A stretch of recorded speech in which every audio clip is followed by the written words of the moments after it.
why I brought this paper. Why? My remarks. Yeah. Yeah. What does this say? Dude, they're live streaming this.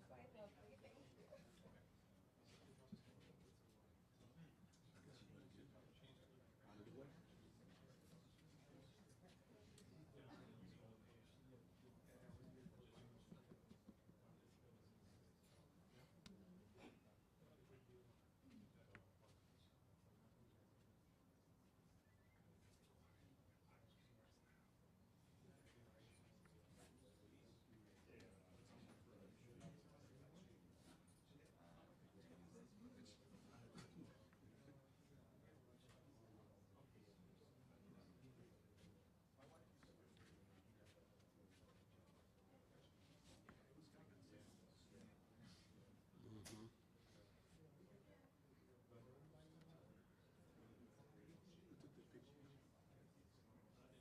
Nicole. Nicole, the national security chief, is on TV.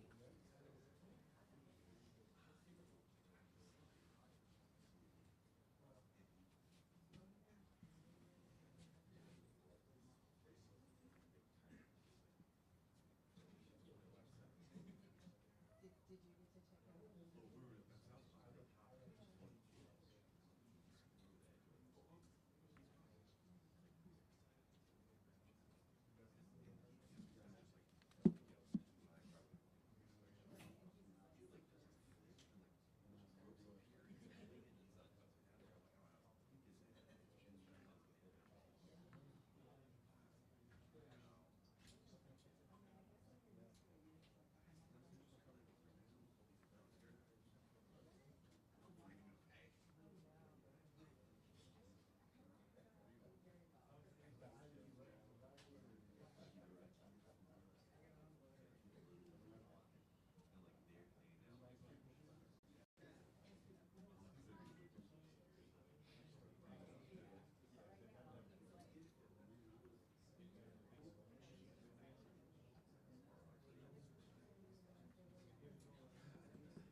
don't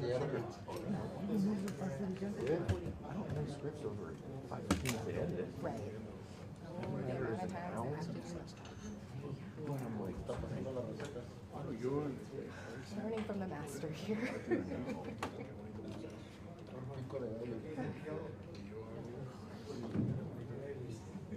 Estamos hablando de comida y yo con hambre. De salsas. it's almost like you're like, Yo no tengo. it's like, dude, Esta es la salsa mía. like, But I feel like they just don't care. Like the shows no, their shows are, I get it. Oh, yeah. Every kid is special. You know, and they feel that way. And that's fine, but it's also like, I mean, if I do this, this is going to affect you. So, well, I don't care. How I know you don't care until it affects you. yeah, So, so, have that ball but yeah, or call this ball security took and a discuss to it. get And I've had them do it, and I remember somebody, they were just like, they were like, "Alright, cool." let them wrestle it out. Yeah, let them fight. I don't know when that battle. Right. But you know that you'll be protected. Well, no, I'm not protected, but it's one of those things. What are you gonna do? If I miss my like, hey, I did the stream stuff. You didn't stream it, be like, oh, what they'll say is, oh, that's what did you tell us? Right. I did. So Yeah. I'm gonna tell you now so you can play. I'm That's playing. true. Tell them now so they can make a plan after. Yeah.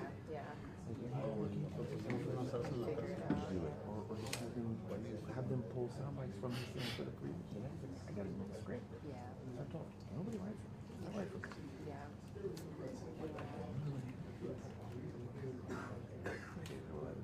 So I'll go Central Time. 5 at 6, 5 at 7, 5 at 9, 5 at 10.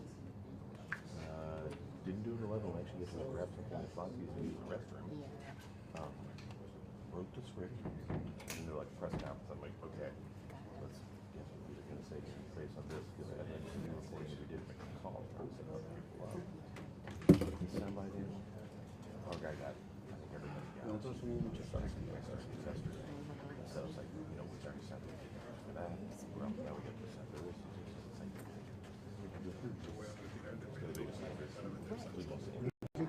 And I'm like, with all this evidence, it's going to be so much crap next time. You gotta get this done. Yeah. But I want them to say that because, you know, we're inaudible. Yeah. Yeah. So I have to look at it. Where did we put it? It's 2:26 Eastern time. It's supposed to be out at 3 o'clock. I'm gonna do this, and then I'm gonna voice it. They're like, we'll write it. I'm like, thank you. I'll voice it for you guys. You know, give it to me and push it down. But it's like, it's not like You still gotta have time to do all of that. getting dressed in the morning. Right. My clothes on. Then have a cup of coffee. Like I can't do it all at one time. Yeah. You know? And then when they keep calling, I'm always like, I told them before, me talking to slowing me down. I've got the order, let me get it done. Okay. No. That's a good one. Well, yeah. If they call them back. Yeah. Yeah.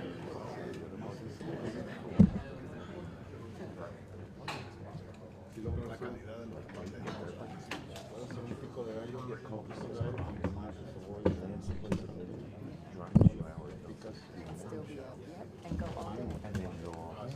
And then, you know, other people are like, oh, they work more than 3 hours. I'm like, hold up, their contract. That's amazing. How do you do that? But you can't do that. So, Right. Yeah. Oh, everything's yeah. so far apart. Right. So, it's like, I say this all the time. I say no. People get it. Well, and some people do. But listen, the work is remind Right. them, like, this is like sitting here like, I've got a massage, guys. Right. Yeah. Yeah. Right. And I feel like I'm finally in a place where I can start like advocating for myself a little more. So I'm like, yeah. Yeah. But like, you know, they also like, hold on, but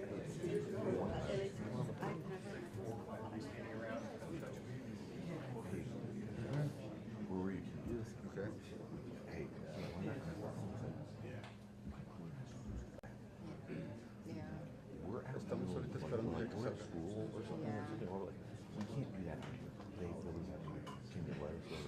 And No, ¿cómo te estaba? They don't even think about that. Yeah. and it's like That's they always the hard really one, gotta go. especially in disaster zones where I'm like, where do we get the map for this? Like, yeah. Oh, yeah. Oh, yeah. But like, Yeah. Yo te digo cuánto falta. Yeah. And I really try to get in my mind, if it's that important, they should send 2 people. Like, I'm only one person. only one person. ¿Sí? And what was it? Dale, yo te aviso. I've had a few. All right, thank you.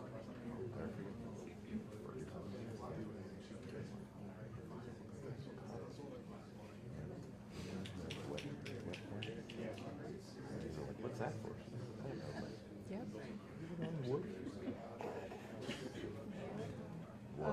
You have to do that? I'm like, yeah.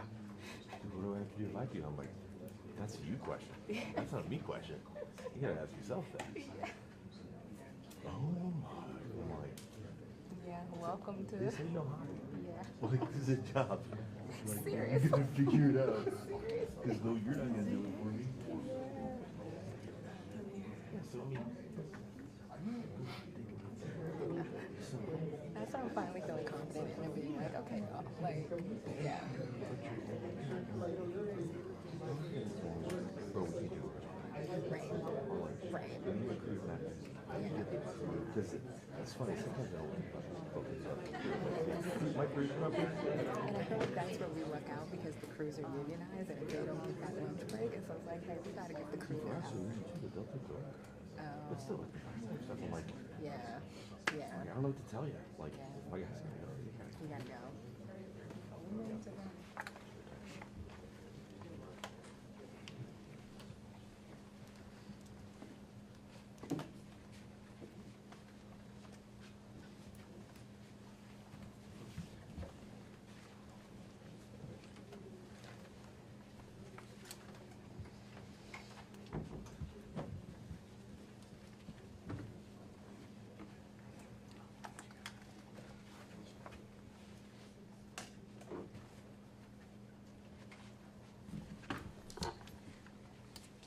Good afternoon. I'm Catherine Miller. I'm the acting PAO for the U.S. Attorney's Office for the Northern District of Texas, and we welcome you here this afternoon.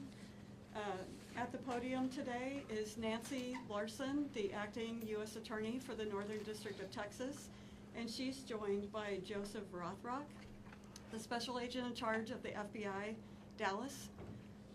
With him is Marcos Charles, the Acting Executive Associate Director of ICE's Enforcement and Removal Operations.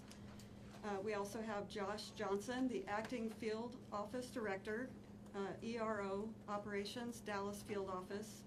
Travis Pickard, Special Agent in charge of HSI, Dallas. And Benny Mims, Special Agent in charge of ATF, Dallas. At the back, I will be putting a sign-in sheet for all media, so please, before you leave, add your information so that we have that. And following the remarks, we will have a brief period for questions and answers. Please remember to identify yourself and your media affiliation when you ask a question. And with that, I'll turn it over to Acting U.S. Attorney Nancy Larson. Good afternoon, everyone. Thank you for being here today. This is the 3rd time in my short 4-month tenure as the acting United States Attorney for this district where we have suffered violent attacks and threats at ICE facilities. First, you'll recall July 4th, 2024, the violent attack on the Prairie Land facility in Alvarado, Texas. The second occurred on August 25th, 2024, when Bratton Dean Wilkinson, who stands charged by federal complaint, pretended to have a bomb. He showed up at the ICE facility with a backpack and something that looked like a detonator on his wrist and threatened the facility. Third, of course, is yesterday's attack, September 24th, 2025, when the Dallas ICE facility was riddled with gunfire, costing the life of 1 detainee and injuring 2 other detainees critically.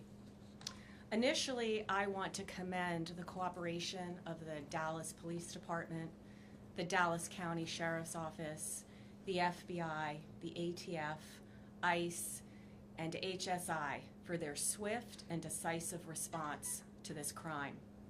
Members of these agencies quickly secured the scene and the evidence and worked tirelessly to determine any continuing threat. Due to their efforts, it did not take long to ascertain the identity of the shooter, who was deceased by a self-inflicted gunshot wound, and that he very likely acted alone. His name is Joshua Yan, 29, of Fairview, Texas. Let me just review a very brief summary of the timeline of yesterday's attack. We believe at some point around 3 o'clock in the morning that the suspect was seen driving on footage with a large ladder on his car. And we believe that that is what he used to position himself on top of the building. The shooting itself started at approximately 6:30 a.m. After the shooting started, Dallas Police Department arrived en masse, secured the scene. Law enforcement officers found the sniper dead. They found bullets on the rooftop, one of which was labeled with the words anti-ICE. That morning, gunshots sprayed the length of the building, the windows, and law enforcement vans that were in the Sallyport area. Detainees were struck by these bullets. One was killed, 2 were wounded, and both of them are undergoing treatment. Shortly thereafter, the FBI began its meticulous work at the crime scene. At the same time, we obtained and executed multiple search warrants yesterday for devices and locations associated with the sniper. FBI agents executed a search warrant at the sniper's residence yesterday, and there found a collection of notes. First, I want to point out that one of these notes or papers, the sniper explicitly states, "Yes, it was just me." That statement appears to be correct at this point in the investigation. Notably, these loose notes included a game plan of the attack and target areas at the facility. He called the ICE employees people showing up to collect a dirty paycheck. He wrote that he intended to maximize lethality against ICE personnel and to maximize property damage at the facility. He hoped to minimize any collateral damage or injury to the detainees and any other innocent people. It seems that he did not intend to kill the detainees or harm them. It's clear from these notes that he was targeting ICE agents and ICE personnel. The tragic irony for his evil plot here is that it was a detainee who was killed and 2 other detainees that were injured when he fired into the Sallyport. He also hoped his actions would give ICE agents real terror of being gunned down, and he did this to induce constant stress in their lives. He hoped his actions would terrorize ICE employees and interfere with their work, which he called human trafficking. And this, what he did, is the very definition of terrorism. Again, his notes reveal, yes, it was just me and my brain. And he said, good luck with the digital footprint. And of course, we take this to mean that he deleted evidence from his devices. His words were definitively anti-ICE. That said, we did not find evidence of membership in any specific group or entity, nor did he mention any specific government agency other than ICE. Among his papers, though, was a handwritten note in which, in crude words, he expressed his hatred for the federal government. Finally, I want to address the heroism of our federal agents yesterday. While under fire, ICE agents and ATF agents who were also present in the facility's Sallyport area worked together to remove detainees from the vans and get them to safety while the bullets were flying. These agents were heroic, clearly willing to lay down their lives to save the lives of the detainees in their custody. And that's an extremely important point to make at this point in time. I want to express my deepest appreciation for the bravery of these law enforcement officers yesterday and every single day that they go out there to keep us safe. I'll now turn it over to FBI Special Agent in charge of the Dallas Field Office, Joe Rothrock. Thank you.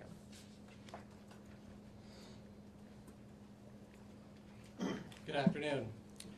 First, I'd like to start by thanking our acting United States Attorney, Nancy Larson, and her office for their support during this investigation. My name is Joe Rothrock, and I'm the Special Agent in charge of the FBI's Dallas Field Office. Yesterday morning, Joshua Yan carried out a targeted, ambush-style attack on law enforcement. Today, I will provide you with some updates of what we've learned through our investigation to date, to include Yan's own words in his handwritten notes. Yan specifically intended to kill ICE agents. He fired at transport vehicles carrying ICE personnel, federal agents, and detainees. He also fired multiple shots into the windows of the office building where numerous ICE employees do their jobs every day. We now know that Yan engaged in significant high degree of pre-attack planning. He searched for information about the office building and how to track ICE agents' locations. Yan also acknowledged the potential for other casualties. He knew with a high likelihood ICE detainees would be transported that morning in the exact location where he was facing from his perch on a nearby rooftop. Yan's attack did in fact result in the tragic death of one detainee and the injury to 2 other detainees. We have been able to confirm that Yan legally obtained an 8mm bolt-action rifle he used in the shooting in August of this year. Based on our investigation to date, we believe Yan acted alone, but I'll stress our investigation continues. This attack yet again underscores the dangers that law enforcement face daily. We continue to see an increased threats against law enforcement. This is the second attack in recent months on ICE facilities here in North Texas. I do want to take this opportunity to thank our law enforcement partners, some of whom are here with us today. When Yan began firing, agents from both ICE and the ATF put themselves in the line of fire to move individuals off the transportation vehicles in an attempt to protect and rescue those that were injured. I want to thank them for their bravery. The Dallas Police Department and the Dallas County Sheriff's Office also quickly responded to the scene without any hesitation and ran towards danger. Ultimately, they located the shooter, who was deceased by an apparent self-inflicted gunshot wound. I want to thank them for their prompt response and dedication to protecting and serving their communities. I also want to thank our partners that have assisted in this investigation. The Fairview Police Department, as well as our partners in Oklahoma, to include Bryant County Sheriff's Department, Durant Police Department, and Choctaw Nation Light Horse Police, as well as our personnel from San Antonio and Oklahoma City within the FBI that assisted. The FBI has dedicated its entire breadth of resources to ensure this investigation is completed thoroughly. The FBI stands with our law enforcement partners, and today we express that the attacks against law enforcement officers will not be tolerated. While we believe Yan acted alone, we are still asking that anyone with information about Yan or his activities report that to the FBI at 1-800-CALL-FBI or at www.fbi.gov/Dallas ERO shooting. And with that, I will turn it over to Director Charles. Good afternoon. My name is Marcos Charles. I am the ICE Executive Associate Director for Enforcement and Removal Operations. The attack on ICE's Dallas field office yesterday was tragic. And while our hearts and prayers are with the family of the detainees who were shot, the evidence is clear that this was intended as an assault on ICE personnel who come to work every day to do their job. Violent rhetoric has led to over 1,000% increase in assaults on ICE officers, and it has to stop. In contrast to those who would demonize our men and women, yesterday our brave officers ran back into danger, along with ATF, our partners, to save the detainees while shots were still being fired. Those ICE officers just showed the world who they really are. Law enforcement officers who want the best for our country. That's ICE. Integrity, courage, excellence. They were willing to put their lives on the line to pull detainees out of the transport van to get them to safety. They are heroes, and I hope the media has the integrity to shine a light on this story. Enough is enough with the harmful lies and violent rhetoric. It has to stop.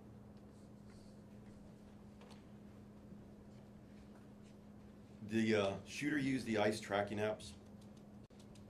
Anyone who creates or distributes these apps that is designed to spot, track, and locate ICE officers are well aware of the dangers that they are exposing to law enforcement. It's a casting call to invite bad actors to attack law enforcement officers. It's no different than giving a hitman the location of their intended target, and this is exactly what we saw happen in Dallas yesterday. The media has been amplifying these apps even as we warned them it would only lead to more attacks on law enforcement. We truly wish we didn't have to say, "I told you so," but here we are. ICE continues to prioritize the safety and security of our personnel, detained aliens, and facilities. We will do everything possible to increase security to counter the increased wave of these lethal attacks. Again, we call on those who foment violence and vilify our law enforcement officers to cease the dangerous rhetoric. We also call on law-abiding Americans everywhere to report any suspicious activity. The individual that was out there yesterday shooting at our agents and our officers was trying to take the lives of law enforcement people doing their job. Instead, he killed a detainee and shot 2 others. That is something that's unacceptable. The rhetoric that's out there on social media, the rhetoric that is being said by some community leaders in other states needs to stop. There's been an increase in violence against ICE agents, not only in Texas and Dallas, but across the country in violent protests. Again, I ask everybody, just stop. Thank you. So we're going to open it up to questions now. So if you have a question, we'll direct it to the appropriate person. You're first up. Sean Murphy with the Associated Press. Can you tell an estimate of how many shots were fired and how he was able to get those off so quickly with the bolt-action rifle? Yeah, so I'll answer that at this point. Again, I'll just remind you, this is an ongoing investigation. The ICE facility, the ICE office, really, it is a business office. This is where business is done on a daily basis by our partners at ICE. That is still an active crime scene. We still have personnel out there. As I mentioned earlier in my remarks, we brought in resources from San Antonio, Oklahoma City, obviously our own FBI resources here in Dallas, as well as folks from our lab, because we are going to do a thorough and exhaustive investigation and make sure that we have a full accounting of all the evidence that's at that scene. Again, those efforts are ongoing at this time. I'm going to go here real quick. Thank you. Can you talk to us more about the detainees in the van? Were they transported to Alvarado, Texas, or what happened to them? So you're referring to detainees that were not injured? Correct. And Yeah. maybe you could give us an update on the ones that are injured, identities, nationalities. So I won't be providing any updates at this time on the identities of the detainees that were injured. ICE has a process from notifications to consulate and to next of kin. That process is ongoing, and so we'll defer to our ICE counterparts at some point to determine when it's the right time to release that information. The other detainees remain safe. They are victims as well of this violent crime, and they are people that we are actively interviewing as part of our investigation. Right here in front. Hey, Matt Kyle, Dallas Morning News. Ms. Larson had referenced anti-government, anti-federal government statements that Mr. Yan had made. Is there any more information y'all can release about what exactly was in those writings? The clearest motivation for this attack are his own words. In his handwritten notes, he says, "I want to cause terror." He doesn't want to just impact the ICE agents and the law enforcement agents that were carrying out that mission yesterday. He wants to impact ICE agents and law enforcement across the country. Again, his words, cause terror for those employees across the country. Over here. Shannon Miller with NBC DFW. Any indication how long the suspect had been planning this attack? Well, this is, again, as I referenced in my remarks, this is significant pre-planning months in advance. We know that he obtained the firearm in August. We also know that he was looking at a number of DHS facilities and he had downloaded that information. He was looking at the apps, as my counterpart mentioned, to see where ICE agents would be. So this was not something that just occurred yesterday. It came to a conclusion yesterday, but this is something months in the making. Priscilla Thompson with NBC Network News. From what we have heard, this person was not particularly political. Was there anything that you all have found in terms of an inciting incident that led him to commit this attack? Unfortunately, the challenge with these mass casualty incidents is people can be motivated to violence by any number of grievances. In this case, the clearest indication of motivation are his own words. He wanted to cause terror. He wanted to harm ICE personnel. Hilda Duarte, Echo Latino Radio. The deceased shooter, did he have a relation with somebody who had been detained by ICE or mistreated by ICE for him to act this way? Again, the clearest motivations at this point are the harm he wanted to cause to ICE. We're not aware of any specific relationships he had with anybody in detention. But again, our investigation's ongoing. We're going to unturn every stone here, and so that continues. Sir. Hi, Omar Villafranca with CBS News. Secretary Noem has asked for increased security at ICE facilities across the country. Can you say what is going to be done to harden these facilities to protect agents and detainees? So I cannot say what will be done by our partners at DHS to harden their facilities. What I can say, and I can draw upon just our recent experiences here in North Texas, is we've seen attacks now, 2 ambush-style attacks, where law enforcement was the target of individuals who did significant pre-planning and coordination to set up law enforcement, again, in an ambush-style attack. But anything that they physically are going to do for these facilities, since they're still operating, to protect them? There's still no barrier up or anything like that at this facility. I would need to refer to my partners providing that. Yeah, so currently, we're looking at hardening some of our facilities. Also, I don't want to give away any operational security as to how we're going to be doing that. But there are plans? There are plans to harden some of our facilities. Back there. Robbie Owens, CBS News, Texas. Were the Yon family immigrants? Mr. Yan was not an immigrant. He was a United States citizen. He was here legally. I won't be going into the details on anybody other than Mr. Yan at this time. Yeah.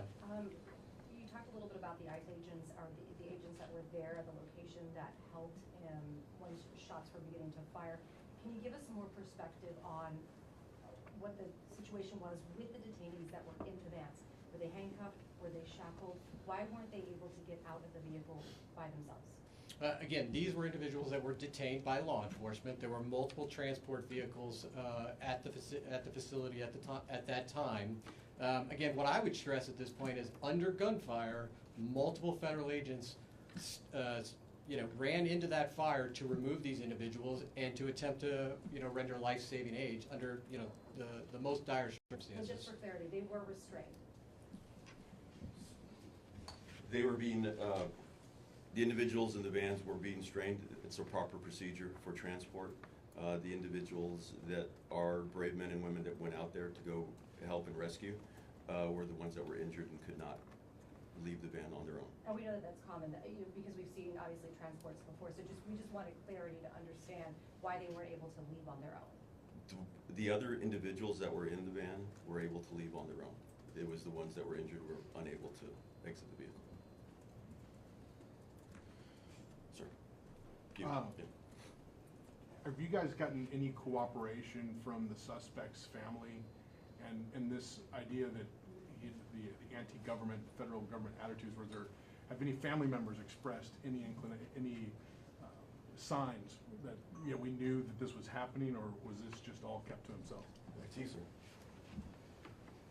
As is common in these investigations of mass casualty incidents, we are going to interview everybody we can identify that might have information about the motivations or who might have information about the pre-planning or who may have assisted in this attack. I won't be outlining every interview we conducted today, but we will be doing a thorough investigation. And again, one of the reasons we ask for additional information for the public is if there are those out there that had contact with Jan, we would like to hear from them, and we would like to gain an understanding of what their relationship was. Is his family cooperative? I won't be going into details about other aspects of the investigation. Luke Clary, WFAA. Can you expand on why you believe that he acted alone here, and can you go into it all, any activity he may have had in online forums or communities that may have influenced his action? So again, the totality of our investigation includes interviews, canvassing areas, collecting surveillance video. We're certainly looking at his digital footprint online as well as digital devices. I'm not going to outline the details from every one of those. Again, his own words called out that he committed this act alone, and all the evidence we have to date would indicate that that's accurate. Alex with Fox 4 News. You mentioned that the ICE facility, I believe, is still an active crime scene. Can you talk about what will happen in the coming days with that facility? Are there detainees being held there? Have they all been taken away? Is it operational as an office? It is going to remain an active crime scene for some time. Again, we will be there as long as it takes to make sure that we've captured every piece of physical evidence. Emma Ruby with the Dallas Observer. You mentioned the one bullet that was found with kind of ideological writing on it. Have any of the bullets found around the scene had any writing on them, or is it just the one? Again, active crime scene, we're still collecting physical evidence. Jim Schultz with ABC News. Around the crime scene, when his car was actually being towed, there was some writings on that vehicle. Can you give us a sense about what those were and how they play into your investigation? So the vehicle was searched as part of our investigation. I don't have additional details to share with you now about any writings, but certainly if we have updates, we'll provide those in the future. Ma'am. Ashley Killer with CNN. Y'all mentioned that he used a ladder to position himself. Did he use the ladder to get on top of the roof, or is that where he? Yeah, is that where his body was found? He was found on top of a neighboring roof. We believe he used the ladder to access that roof. Sir. Yeah, Dave with Fox News Channel. Was suicide part of his plan all along, or was he cornered by law enforcement? His handwritten notes indicate that he did not expect to survive this event. Sir. Kevin Reese, WFAA. A personal question, if you would dare. Can you explain to people in this climate what it's like to be an ICE agent right now? As I had said, the ICE officers that are out there right now, if you've seen them in multiple times on the news. They're out there doing their job with courage and honor. Yes, there is a heightened sense of security for everybody, not only at work, but for their families, for their loved ones, mainly because of the doxing that's going on and the violent rhetoric that people have been perpetrating. Mr. Charles, while you're up there, can I just follow up to that question and ask, of the agents that did respond on that day, or yesterday morning, can you tell us what they were wearing at the time? Because I know sometimes ICE agents do and don't have bulletproof gear on. Can you give us an idea of how they responded, what they had on them at the time? So they were wearing their normal gear, and it was not only ICE agents, it was ATF agents also that went out there and heroically came out and under fire went to rescue those individuals. Have you spoken to them? I have spoken to one of them so far. I haven't spoken to them. They're doing okay. All right, we have time for one more question. About the immigration status for those individuals who were injured. What's their immigration status going to change? Maybe perhaps even those who were in the van, ACU. The individuals that were in the van will be going through due process, and they'll go through the whole immigration proceeding. So I'm not going to go into what their status is currently. And those who were injured? Same thing. All right, folks, we have time for one more question. Can you at least tell us where the papers were found, Fairview or Oklahoma? That one's for you. So again, I'm not going to detail every aspect of the case. We did search his residence, and that is where we found the handwritten notes. And that's all the time we have for questions today. When we have more updates, we'll come back. Thank you. Thank you.